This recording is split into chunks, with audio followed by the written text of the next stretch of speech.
नमस्कार, आप सभी का स्वागत है हमारे कार्यक्रम संजीवनी में। आपके साथ मैं हूं सोनाली शर्मा।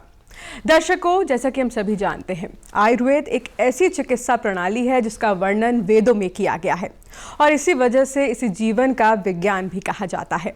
आज अपने इस कार्यक्रम में हम जानेंगे कि आखिर एक संतुलित दिनचर्या यानी कि एक बैलेंस्ड लाइफ जीने के लिए हम आयुर्वेद को किस तरह से अपने जीवन में अपनाएं। साथ ही हम ये भी जानेंगे कि स्वस्थवृत्त क्या है और किस तरह से इसके जरिए आहार और विहार का वर्णन किया गया है।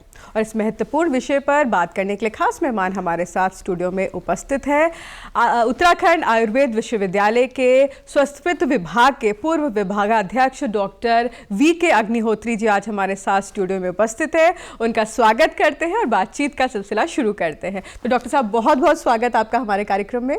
धन्यवाद सोनाली जी, आपने सही बताया कि मैं पिछले लगभग 30 वर्ष ऋषिकुल परिसर उत्तराखंड आयुर्वेद विश्वविद्यालय में स्वस्थवृत्त एवं योग विभाग का विभागाध्यक्ष रहा और वहाँ मैंने 27 साल अध्यापन कार्य किया है और मेरा मुख्य विषय ही स्वस्थवृत्त रहा, जिसमें कि दिनचर्या उसका एक महत्वपूर्ण अंग होता है। बिल्कुल। तो डॉक्टर साहब, स्वस्थवृत्त को तो आज हम बेहद करीब से आज आपके माध्यम से जानने की कोशिश करेंगे, लेकिन उससे पहले जानना चाहेंगे कि स्वस्थ रहना हमारे लिए इतना महत्वपूर्ण क्यों है? स्वस्थ रहने का अर्थ क्या होता है? आपने जैसे अभी कहा कि आयुर्वेद का ज्ञान वेदों से आया है, विशेष रूप से आयुर्वेद का ज्ञान ऋग्वेद और अथर्ववेद मिलता है, बल्कि आयुर्वेद को अथर्ववेद का उपांग कहते हैं। तो जब हम वेदों की चर्चा करेंगे तो स्वाभाविक सी बात है कि वेदों में तो सब कुछ जो आदर्श है वही बताया गया है। इसलिए प्रत्येक व्यक्ति जो जीवित है उसकी अपनी एक दिनचर्या होनी चाहिए और वो ऐसी दिनचर्या होनी चाहिए जो स्वस्थ व्यक्ति के स्वास्थ्य का संरक्षण कर सके। दिनचर्या तो हमारे यहाँ जो परिभाषा आई है, दिने दिने चरति इति दिनचर्या, प्रतिदिन हम जो भी कोई क्रियाकलाप करते हैं उसको दिनचर्या कहते हैं। लेकिन यदि कोई व्यक्ति सुबह सुबह उठ के और शराब की बोतल मुँह में लगा ले और कहे कि मेरी तो दिनचर्या शुरू हो गई, तो वो अपराध हो जाएगा, वो अनर्थ हो जाएगा। इसलिए हमने चर्या को और दिन को दो शब्दों को जोड़ के दिनचर्या शब्द बनाया, जिसके अर्थ होते हैं चरया धातु संस्कृत में दो अर्थों में आती है। चरण करने, जैसे गाय घास चरती है तो वहाँ चरण शब्द हुआ है, और दूसरा चलने के मतलब यानी कि हम लोग जो मूवमेंट करते हैं, तो आचरण एक चीज़ हो जाएगी और भोजन दूसरी चीज़ हो जाएगी। इस तरीके से आज हम अपने दिनचर्या के बारे में वार्ता को आगे बढ़ाएंगे। बिल्कुल बिल्कुल डॉक्टर साहब, तो आपने दिनचर्या पर काफ़ी फोकस किया है, तो इसके बारे में भी जानेंगे। स्वस्थवृत्त एक नई टर्मिनोलॉजी है जो हम जो आम लोग हैं जो नहीं जानते, इसकी परिभाषा क्या है और इसमें आहार और विहार का काफ़ी वर्णन किया गया है, तो इसके बारे में आपको जानकारी दें। बहुत अच्छा सब्जेक्ट आपने चूज़ किया है, स्पेशली जब स्वस्थवृत्त एक ऐसा अनकॉमन सा शब्द है, हर कोई नहीं जानता है। स्वस्थ तो सब जानते हैं, वृत्त के बारे में चिंता हो जाती है कि ये व्रत है या वित्त है या कोई और ऐसी कोई चीज़ है जो थोड़ी सी अनसुलझी पहेली है। तो स्वस्थ में तो हमने समझ लिया कि हम जो भी उठते बैठते खाते पीते सोते जागते हैं और हम ठीक ठाक काम कर रहे हैं तो स्वस्थ हैं। लेकिन क्या कार्य हमको विशेष रूप से करना चाहिए? यहाँ पे एक संदर्भ आता है, व्यत्तम यत्नेन संरक्षित। हमें अपने क्रियाकलापों को यत्नपूर्वक संरक्षण करना चाहिए और वो क्रियाकलाप है आचरण, चरित्र, कैरेक्टरिस्टिक्स। इसलिए स्वस्थ बने रहने के लिए जो आचरण वेदों में निर्देशित हैं, जो हमें रिस्ट्रिक्शंस किए गए, जो डूज एंड डोंट्स बताए गए हैं, उनका पालन करने की जो विधा, जो विज्ञान, जो पद्धति उपलब्ध है, उसको स्वस्थवृत्त कहते हैं और ये आयुर्वेद के अंतर्गत पूर्ण रूप से विस्तृत रूप से वर्णित है। यानी कि डॉक्टर साहब, जैसे कि हम समझते थे कि आयुर्वेद सिर्फ खान पान या जड़ी बूटी तक सीमित है, लेकिन ये हमारे आचरण तक भी इसमें चीज़ों को लेकर परिभाषित की गई हैं चीज़ें, हमें कुछ गाइडेंस कहीं ना कहीं आयुर्वेद में दी गई है। नहीं, आपने बिल्कुल सही कहा। आयुर्वेद में केवल आहार विहार की चर्चा नहीं है, पहले तो स्वस्थ व्यक्ति के स्वास्थ्य के संरक्षण की चर्चा है। और जब हम दिनचर्या की बात करते हैं तो दिनचर्या वो एसेंस है, वो पार्ट है जिसके द्वारा हम स्वस्थ बने रख सकते हैं। हमारे यहाँ जो स्वस्थ की परिभाषा बताई गई है वहाँ पर चर्चा की गई है कि समदोषः समाग्निश्च समधातु मलक्रियः प्रसन्न आत्मेंद्रिय मनः स्वस्थ इति अवधीयते, यानी वहाँ पर मन के प्रसन्न होने की बात भी कही गई है इंद्रियों के अलावा, और हमारे शरीर के अंतर्गत होने वाली जितनी क्रियाकलाप है उनके साथ साथ, यानी शारीरिक स्वास्थ्य, मानसिक स्वास्थ्य, सामाजिक स्वास्थ्य और उसके बाद आत्मिक स्वास्थ्य। ये इतने ज़्यादा अंग और उपांग हैं, इनके बिना आप कहिए कि केवल व्यक्ति स्वस्थ है, वो नहीं है। वो एक शरीर स्वस्थ उसके पास हो सकता है, बॉडी बिल्डर हो सकता है, लेकिन उनकी मानसिक स्थिति क्या है, उसकी पारिवारिक स्थिति क्या है, उसकी सामाजिक स्थिति क्या है, उसकी दानशीलता क्या है, उसकी नींद कितनी है। तो ऐसे बहुत सारे छोटे फैक्टर्स हैं। तो जब हम दिनचर्या की बात कर रहे हैं तो वहाँ पर अगर हम किसी से कहें कि आप दिनचर्या पालन करते हैं कि नहीं करते हैं, तो वो मान लेगा कि क्यों नहीं करते, हम तो करते हैं, देखिए मैंने साइकिल चलाई, मैंने खाना खाया और मैंने काम किया, मैं सो गया। लेकिन दिनचर्या का जो वैज्ञानिक तौर से पालन करने का जो विधान हमारे आयुर्वेद में बतलाया गया है, यदि हम उसका पालन नहीं करते हैं तो हम देखने भर के स्वस्थ हैं। क्यों? क्योंकि हम जब दिनचर्या के वैज्ञानिक आधार और दिनचर्या के अवधारणा की चर्चा करेंगे, the concept of daily regime and the scientific basis of दिनचर्या, तो आप देखिए आपको बहुत अच्छा लगेगा और हमारी जनता में बहुत बड़ा संदेश जाएगा। बिल्कुल बिल्कुल डॉक्टर साहब, तो अब आपसे यही जानना चाहेंगे कि दिनचर्या, एक संतुलित, एक बैलेंस दिनचर्या क्या होती है और क्या कॉन्सेप्ट है इसके पीछे? एक मैंने ऐसा मैसेज चला जाए जो थोड़ा सा सबको पता लग जाए। अगर जहाँ तक इसको अध्ययन अध्यापन की बात है तो वो काफ़ी क्लिष्ट हो जाएगा, गहराई में चले जाएंगे। लेकिन हम ये बताना चाहेंगे कि हमारा आयुर्वेद विशेष रूप से वात, पित्त और कफ, इन 3 बिंदुओं से शरीर के स्वास्थ्य का आकलन करता है।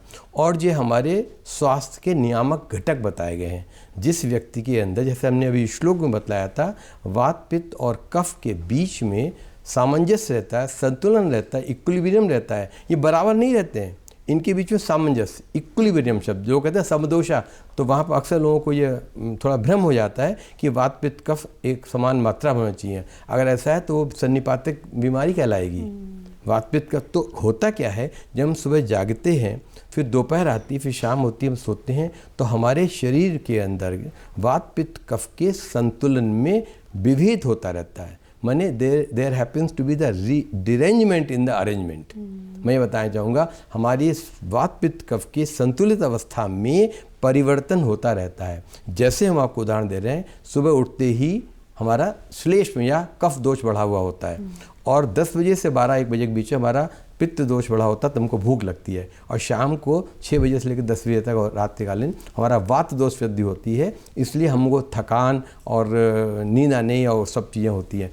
तो हमारे शरीर में घटित होने वाले इन वात, पित्त, कफ के दोषों के बीच में जो अंतर आता है, उस अंतर को पुनः दूर करने के लिए हमारे बहुत सारे क्रियाकलाप बताए गए हैं जो दिनचर्या के अंदर वर्णित हैं। इसलिए हमारी दिनचर्या का वैज्ञानिक महत्व है। हम प्रत्येक वो कार्य करते हैं जिससे हमारे शरीर के अंदर स्थित हमारे स्वास्थ्य के नियामक घटक के बीच में संतुलन बना रहे। यानी कि कहीं ना कहीं जो हमारी जो रोज़मर्रा की जो एक्टिविटीज़ होती है डॉक्टर साहब, वो वात, पित्त, कफ को ध्यान में रख के हमें कहीं ना कहीं करनी चाहिए। तो भोजन से शुरुआत करते हैं।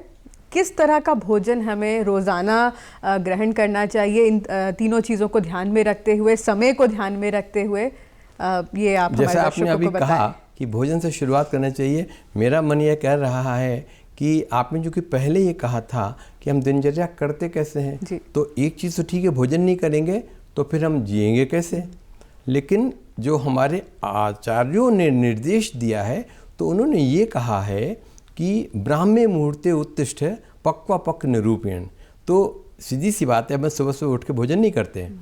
हमें पहले ये देखना होता है कि हमने पिछली शाम को या रात्रि को जो भोजन ग्रहण किया था, उसकी इस समय जब हम सो के उठ रहे हैं क्या स्थिति है, वो पूर्ण रूप से आहार का पाचन हो चुका है या नहीं। यदि पाचन नहीं हुआ है तो हम थोड़ी देर और सो सकते हैं, गर्म पानी पी सकते हैं, हम वायु का सेवन कर सकते हैं, ताप का सेवन कर सकते हैं।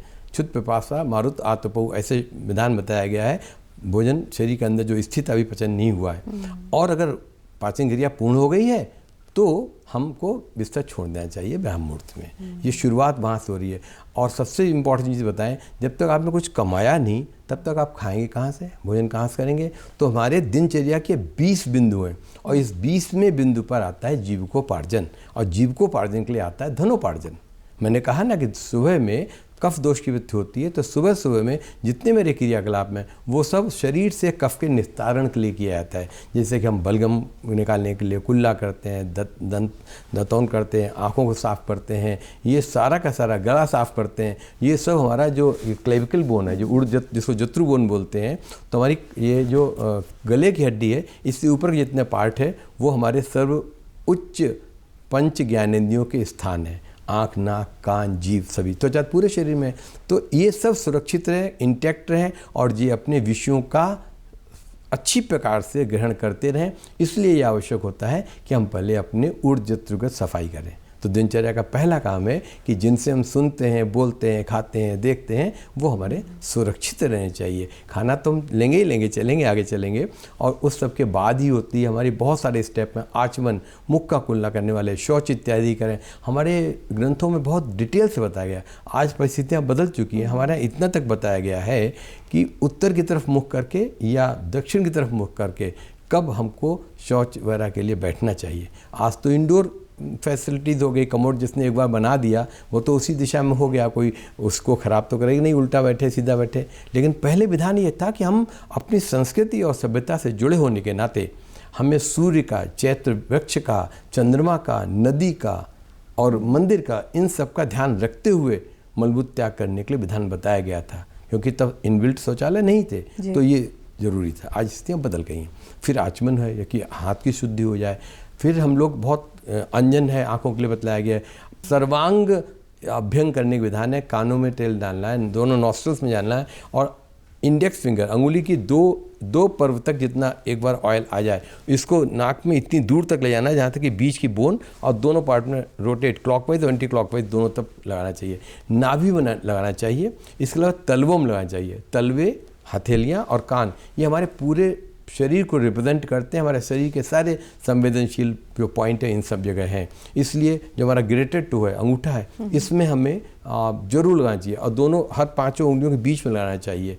तो हर नाखून के पूरे सर्कम उसमें लगाना चाहिए। कारण क्या है, ये सब त्वचा जो है हमारी, ये वात का स्थान बताई गई है, और ये स्पर्श भी देती है। सबसे पहले हमारा टच सेंसेशन जो है त्वचा से ही होता है। तो त्वचा हमारी सुरक्षित रहे इसलिए, और ये ठंडक से वात दोष की वृद्धि होती है, और वात दोष का पहला लक्षण होता है रुक्षता भी होती है। तो ठंडक और रुक्षता दोनों चूंकि इसी से स्वीकार्य होती हैं, इसलिए हमें इसके ऊपर ऑयलिंग करना जरूरी है। ये बहुत हम नटशेल में इंपॉर्टेंट बात बता रहे हैं, जो कि हम लोग आजकल अवॉइड करते हैं। जैसे कि मेकअप करा सकते हैं और ब्यूटी पार्लर जा सकते हैं, लेकिन नहीं, हमें केश की सज्जा से लेके, केश की हेल्थ से लेके और तलवे तक हमें मिलता है इन चीज़ों से, वो कहीं ना कहीं हम भूल जाते हैं। ये पूरी बॉडी को कवर कर रही है स्किन, तो ये 5 अंक हमने बता दिया। इसके बाद फिर स्नान की बात आती है। स्नान करने के बाद कभी अभ्यंग नहीं करना चाहिए। बहुत सी टिपिकल चीज़ें बताई हैं। स्नान के लिए ये भी कहा गया है कि असिरस्क और सिरस्क, सिर समेत स्नान करना, सिर से रहित स्नान करना। खासतौर से हमारी बहनों महिलाओं इसके लिए कि गर्म पानी का सिर पर प्रयोग नहीं करना चाहिए, बालों पर किसी को भी नहीं करना चाहिए। कहते हैं कि head should be kept cool, सिर को ठंडा रखना चाहिए। Head and head of the department both are should be kept cool, उनके लिए ऐसा बोला गया है। तो ये हम पहले थोड़ा सा ये बता दें, मेरे पास जो स्वस्थव्रत है ना, इसमें एक हमारे पास सॉफ्टवेयर है। सॉफ्टवेयर हम जो कि कंप्यूटर लैंग्वेज आजकल सब जानते हैं इसलिए बोल रहे हैं।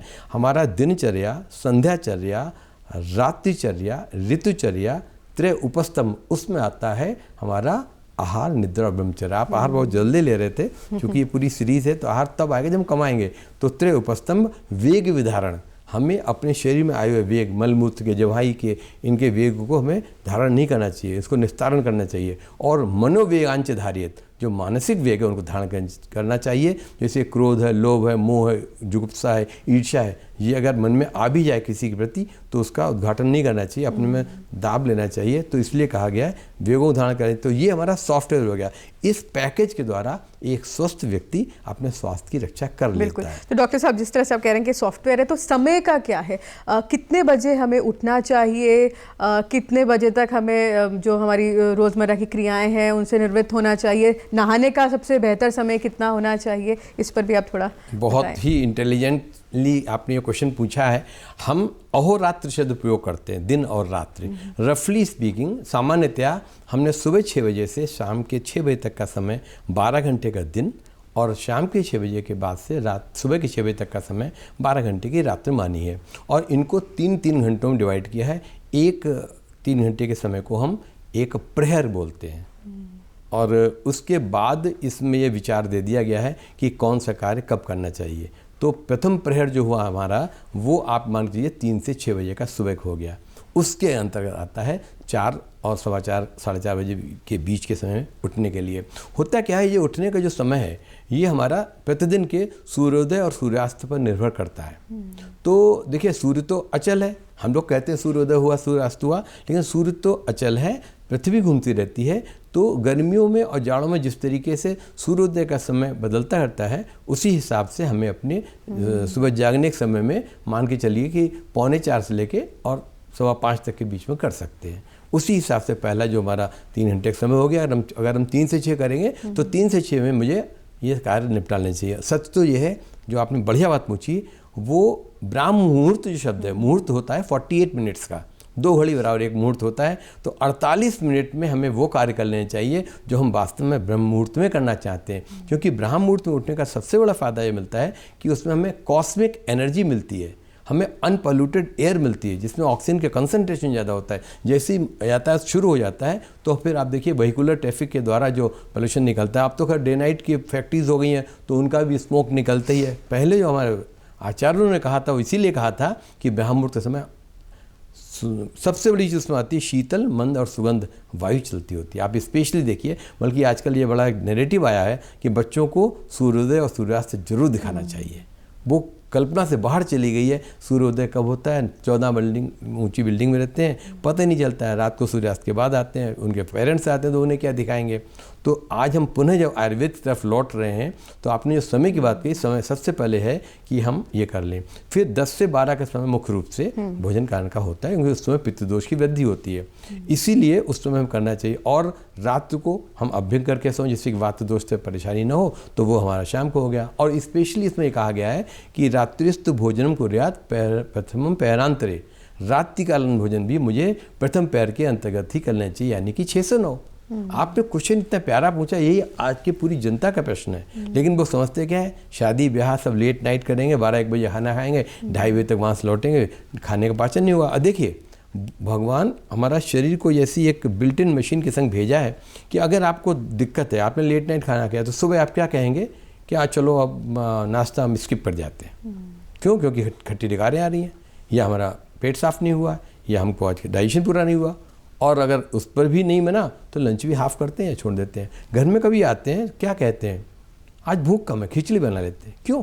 कार्बोहाइड्रेट जो जल्दी पचते हैं। जब हम आहार वाला विषय करेंगे ना, तो आहार पर सारी चर्चा आएंगी। प्रोटीन्स पचने में टाइम लेते हैं। प्रोटीन जो मेटाबॉलिज्म होता है, डाइजेशन जो होता है, टफ टाइम होता है, उसमें कॉम्प्लेक्स एमिनो एसिड्स वगैरह होते हैं, कॉम्प्लेक्स मॉलिक्यूल्स होते हैं। डॉक्टर साहब, इसी से जुड़ा एक सवाल है, जैसे आपने अभी बताया भी, कई बार ऐसा होता है कि रात्रि का भोजन जब नहीं पचता, तो ऐसे में अगले दिन क्या हमें हल्का खाना चाहिए, या फिर भले ही भूख ना हो, कई लोग उसके बावजूद भी खाने पर विश्वास रखते हैं। तो अगर कुछ ऐसा हुआ है कि रात का नहीं पचा है या सुबह का शाम तक नहीं पच रहा है, तो उस परिस्थिति में हमें किस तरह से भोजन का प्रयोग करना चाहिए? देखिए, आप ये मान के चलिए, हमारा जो आमाशय है, जहाँ भोजन पहुँचता है, सबसे पहले वो एक कंटूर है, एक लिफाफा है, एक बैलून है। उसमें आप जितना डालते हैं उतना फूलता जाएगा।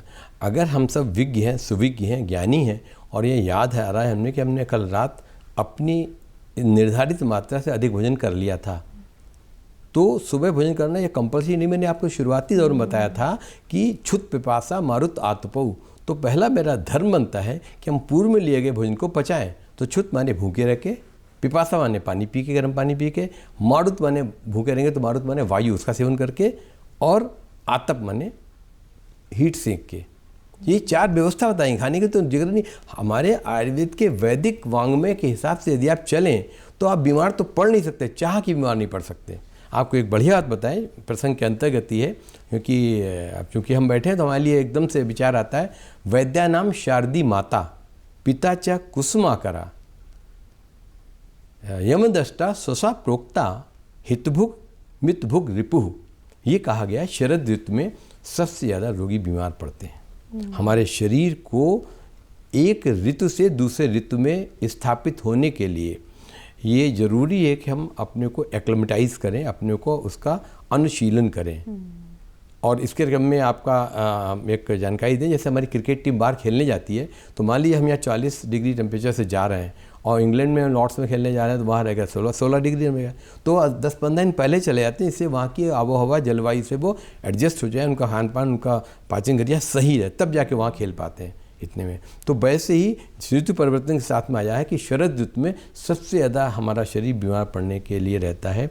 तो वैद्यों के लिए कहा गया है कि यदि शरद ऋतु जैसे कि माता वैद्य का या बच्चे का लालन पालन करती है, वैसे ही शरद ऋतु वैद्य का लालन पालन करेगी, अर्थात अच्छे से मरी जाएंगे और उससे उनको धनोपार्जन होगा।